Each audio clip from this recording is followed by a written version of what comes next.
Hello everyone, আমি পৌশালী। একদম অন্যরকম একটা ভিডিও নিয়ে চলে এলাম।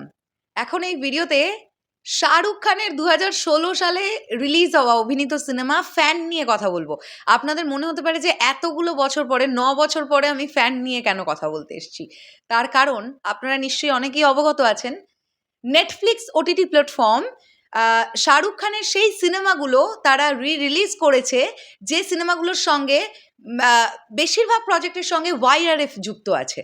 তো 'ফ্যান' এরকমই একটা সিনেমা ছিল, যে সিনেমাটার প্রোডিউসার ছিলেন মানে প্রোডাকশন হাউস ছিল ওয়াইআরএফ। আদিত্য চোপড়া প্রোডিউস করেছিলেন এবং ডিরেক্টর হিসেবে ছিলেন মনীষ শর্মা। তো আমি না গতকাল অনেকগুলো বছর পরে 'ফ্যান' সিনেমাটা আবার নেটফ্লিক্স থেকে দেখলাম। তাই আমার মনে হলো যে আমি আপনাদের সঙ্গে একটা রিভিউ ভিডিও শেয়ার করি। কারণ ২০১৬ সালে প্রথমত আমি তখন, আমার বয়স অনেক অল্প ছিল, আর আমরা তখন সিনেমা নিয়ে কাজও করতাম না। তাই চলুন 'ফ্যান' সিনেমাটা আমার কেমন লেগেছে একটু শেয়ার করি আপনাদের সঙ্গে। প্রথমত গল্পটা নিয়ে যদি আমরা বলি, এখানে আমরা দেখতে পাচ্ছি একজন ফ্যানের গল্প, একজন ভক্তের গল্প। যে ভক্ত অন্ধের মতন ভালোবাসেন শাহরুখ খান ওরফে আরিয়ান খান্নার চরিত্রটাকে, এবং সেই ফ্যান দিবারাত্র আরিয়ান খান্না ছাড়া কিছু জানে না, কিছু বোঝে না। আরিয়ান খান্নার মতন অভিনয় করে সে নানান জায়গায় পারফর্ম করে, মানুষের মনোরঞ্জন করে, এবং হুবহু আরিয়ান খান্না যা যা করেছেন তিনি সেগুলোই করতে চান। এরকম একটা মোমেন্টে আরিয়ান খান্নার চরিত্রে অভিনয় করে দর্শকের মনোরঞ্জন করে সে একটি ট্রফি জেতে, এবং সেই ট্রফিটাকে সে আরিয়ান খান্নার কাছে পৌঁছে দিতে চায়। এটা তার একটা ড্রিম ছিল। আরিয়ান খান্নার জন্মদিনের দিন সেই ফ্যান পৌঁছে যায় মান্নাতের সামনে, এবং তার এটা স্বপ্ন ছিল যে সেই ট্রফিটা আরিয়ান খান্নার কাছেই সে পৌঁছে দেবে। তারপরে কি হয় এক্স্যাক্টলি, মেগাস্টার আরিয়ান খান্নার সঙ্গে তার ফ্যান গৌরবের এই পুরো জার্নিটা কিরকম ছিল, এটাই 'ফ্যান' সিনেমাটা আমাদের দেখায়। এবং এটাও আমাদেরকে দেখায় যে একজন ভক্ত, সে যদি মন থেকে একবার আঘাত পেয়ে যায়, সে হয়তো তার মেগাস্টারকে অপছন্দ বা ঘেন্না করে না, কিন্তু ওই অভিমানের জায়গা থেকে একটা রিভেঞ্জ ক্রিয়েট হয়ে যেতে পারে, যেটা কিন্তু 'ফ্যান' সিনেমাটা আমাদের দেখিয়েছে। চলুন এবার বলি যে 'ফ্যান' সিনেমাটা আমার কেমন লাগলো।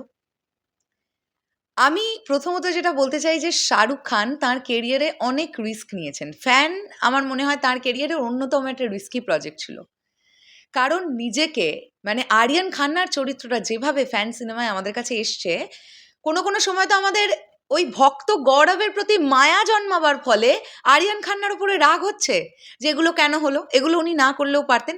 এই যে নেগেটিভলি দর্শকের কাছে নিজেকে প্রেজেন্ট করা, তাও আবার মেগাস্টার রূপে, এই রিস্ক ভাই অনেকেই নিতে পারবে না, যেটা শাহরুখ খান নিয়েছিলেন। এটা মানতেই হবে। এবং যদি অভিনয়ের দিক থেকে বলি, শাহরুখ খান আরিয়ান খান্নার চরিত্রে ফাটাফাটি, এটা নিয়ে কোনো কথা নেই। কিন্তু আমার না কোথাও গিয়ে ওই গৌরবের ক্যারেক্টারটা না আমাকে বেশি হার্ট টাচিং করতে পেরেছে। কি অভিনয় করেছেন! মানে আপনি না পুরো ছবি জুড়ে দুটো আলাদা শাহরুখ খানকে ভাগ করতে পারবেন। মানে আপনি জানেন, ব্যাক অফ দ্য মাইন্ড আপনি জানেন যে এই দুজন তো একই ব্যক্তি, যারা দুটো চরিত্রে অভিনয় করছেন। কিন্তু আবার ছবিটা দেখতে দেখতে আপনার এটাও মনে হবে, না, এই গৌরব আলাদা মানুষ আর আরিয়ান খান্না আলাদা মানুষ। এই যে দুটো চরিত্রকে আলাদা আলাদাভাবে দর্শকের মনে ঢোকানো, এটা একজন জাত অভিনেতা ছাড়া সম্ভব নয়। যেটা শাহরুখ খান এই ছবিতে করতে পেরেছেন, খুব ভালোভাবে করতে পেরেছেন। এবং আপনারা খুব ভালোভাবেই জানেন, গৌরবকে আরিয়ান খান্নার মতন দেখতে হলেও তার ফেসে কিছু চেঞ্জেস ছিল। যেমন নাকটা, একটু দাঁতগুলো বেরোনো মতন। ওই ব্যাপারে মানে ভিএফএক্সটা এত উন্নত রেড চিলিজ ভিএফএক্স করেছিল। মানে আমি তো এখনো বলবো, বলিউডের যত ভিএফএক্স কোম্পানি আছে, রেড চিলিজ সবাইকে পাঙ্গা দিতে পারে। ওরা যা ভিএফএক্স করে, ওফ! শুধু ভিএফএক্স এর কথা কেন বলবো, যা কালার করে ভাই, রেড চিলিজ আলাদা লেভেলের একটা ব্যাপার। তো ২০১৬ সালে রেড চিলিজ দেখিয়ে দিয়েছিল কিভাবে ভিএফএক্স এর মাধ্যমে একটা মানুষের হাইট বা তার এই যে চওড়া ব্যাপারটা কমিয়ে দেওয়া যায়, তার নাকটাকে অন্যরকম করে দেওয়া যায়, তার ঠোঁটের এই পোর্শনটা অন্যরকম করে দেওয়া যায়। এটা শুধু আমরা যে 'ফ্যানে' দেখেছি তা নয়, কেন আমরা 'জিরো'তেও তো দেখেছিলাম। একদম বেটে ছোট্ট মতন একজন শাহরুখ খান। উফ! বাবারে বাবা! আলাদাই ব্যাপার। সিনেমাটার প্রেজেন্টেশন এত ভালো, সিনেমাটার মধ্যে ভরে, ভরে ইমোশন আছে। সিনেমাটার মধ্যে কিছু ফানি মোমেন্ট আছে। সিনেমাটার মধ্যে আ অ্যাকশন আছে। সিনেমাটার মধ্যে রোম্যান্স খুব আছে আমি বলব না, বাট সুন্দর একটা লাভ স্টোরি ছোট করে আছে। এবং গৌরব যে তার গার্লফ্রেন্ডকে কতটা ভালোবাসতো সেটা লাস্ট মোমেন্টে এসে আমরা বুঝতে পারি। এবং শাহরুখ খানের মানে গৌরব চরিত্রটার যে অভিনয়, ওফ বাপরে বাপ, বাপরে বাপ। কিন্তু এই সিনেমাটা আমাদেরকে একটা শিক্ষা দেয়, সেটা হচ্ছে, একটা শিক্ষা না, বেসিক্যালি অনেকগুলো শিক্ষা দেয়। তার মধ্যে একটা শিক্ষা হচ্ছে, ভক্ত তো একজন মেগাস্টারকে খুব ভালোবাসে, অন্ধভক্ত যারা হয়, কোনো কিছু অভিমানের জায়গা ঘটলে হয়তো সেই মেগাস্টারকে সেই ভক্তটা ঘৃণা করে না বা অপছন্দ করে না, কিন্তু তার মধ্যে একটা রিভেঞ্জের জায়গা কিন্তু তৈরি হয়। মানে আমি তোমাকে আপ্রাণ ভালোবাসলাম, তার প্রতিদানে আমি কি পেলাম?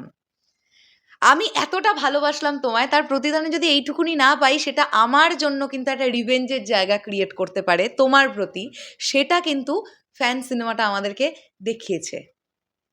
আর একটা জিনিসও আমাদের দেখিয়েছে যে কোনো কোনো সময় মানুষের জীবনে ইগো এমন একটা জায়গা পর্যন্ত চলে যায়, যখন সেই ইগোটা একটা মানুষ ভাঙতে পারলো না বলে আর একটা মানুষের বিরাট ক্ষতি হয়ে যায়। সেটাও আমাদেরকে দেখিয়েছে এই ফ্যান সিনেমাটা। ওফ! আর এই ফ্যান সিনেমাটা আমাদের এটাও দেখিয়েছে যে একজন ভক্ত তার মেগাস্টারকে কতটা ভালোবাসতে পারে, এটাও দেখিয়েছে। এটাও যেমন দেখিয়েছে, আবার মেগাস্টারের প্রতি তার কোনো একটা অভিমান জন্মালে সে কতটা বদলে যেতে পারে, সেটাও আমাদের দেখিয়েছে। তো ফ্যান সিনেমাটা না দারুণ একটা সিনেমা, দারুণ। প্রত্যেকজন অভিনেতা অভিনেত্রী এত সুন্দর কাজ করেছেন, এত ভালো স্ক্রিন প্লে। আমি সিনেমাটা এখনো মানে ২০ বার ২৫ বার দেখতে পারি। আমার এত ভাল লেগেছে। হ্যাঁ, বক্স অফিসে হয়তো সিনেমাটা শাহরুখ খানের মতন সেভাবে ওয়ার্ক করেনি। তার কারণটাই এটা যে এসআরকিয়ানসরা শাহরুখ খানকে আরিয়ান খান্নার ক্যারেক্টারটাতে ওই নেগেটিভলি যতটুকুনি দেখানো হয়েছে, ওটা এসআরকিয়ানসরা নিতে পারেনি। একটা সময় তো আপনার এটা মনে হবে, আপনি যদি শাহরুখ খানের ভক্ত হয়ে থাকেন, যে কেন আরিয়ান খান্না এটা করছে? কেন এটা করলো? এটা না করলেও তো পারত। এই জিনিসগুলো।